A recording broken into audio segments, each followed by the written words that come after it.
The 7 Habits of Highly Effective People. Chapter 1. Inside Out. There's no real excellence in all this world which can be separated from right living. David Starr Jordan. In more than 25 years of working with people in business, university, and marriage and family settings, I have come in contact with many individuals who have achieved an incredible degree of outward success, but have found themselves struggling with inner hunger, a deep need for personal congruency and effectiveness, and for healthy, growing relationships with other people. I suspect some of the problems they have shared with me may be familiar to you. I've set and met my career goals, and I'm having tremendous professional success, but it's cost me my personal and family life. I don't know my wife and children anymore. I'm not even sure I know myself and what's really important to me. I've had to ask myself, is it worth it? I've started a new diet for the 5th time this year. I know I'm overweight, and I really want to change. I read all the new information, I set goals, I get myself all psyched up with a positive mental attitude and tell myself I can do it, but I don't. After a few weeks, I fizzle. I just can't seem to keep a promise I make to myself. I've taken course after course on effective management training. I expect a lot out of my employees, and I work hard to be friendly toward them and to treat them right, but I don't feel any loyalty from them. I think if I were home sick for a day, they'd spend most of their time gabbing at the water fountain. Why can't I train them to be independent and responsible, or find employees who can be? My teenager son is rebellious and on drugs. No matter what I try, he won't listen to me. What can I do? There's so much to do, and there's never enough time. I feel pressured and hassled all day, every day, 7 days a week. I've attended time management seminars, and I've tried half a dozen different planning systems. They've helped some, but I still don't feel I'm living the happy, productive, peaceful life I want to live. I want to teach my children the value of work, but to get them to do anything, I have to supervise every move and put up with complaining every step of the way. It's so much easier to do it myself. Why can't children do their work cheerfully and without being reminded? I'm busy, really busy, but sometimes I wonder if what I'm doing will make any difference in the long run. I'd really like to think there was meaning in my life, but somehow things were different because I was here.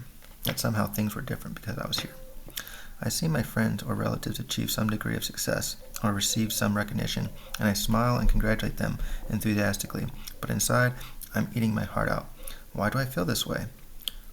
I have a forceful personality. I know in almost any interaction I can control the outcome. Most of the time, I can even do it by influencing others to come up with the solution I want. I think through each situation, and I really feel the ideas I come up with are usually the best for everyone. But I feel uneasy. I always wonder what other people really think of me and my ideas. My marriage has gone flat. We don't fight or anything, and we just don't love each other anymore. We've gone to counseling, we've tried a number of things, but we just can't seem to rekindle the feeling we used to have. These are deep problems, painful problems that quick fix approaches can't solve. A few years ago, my wife Sandra and I were struggling with this kind of concern. One of our sons was having a very difficult time in school. He was doing poor academically. He didn't even know how to follow the instructions on the tests, let alone do well on them. Socially, he was immature, often embarrassing those closest to him.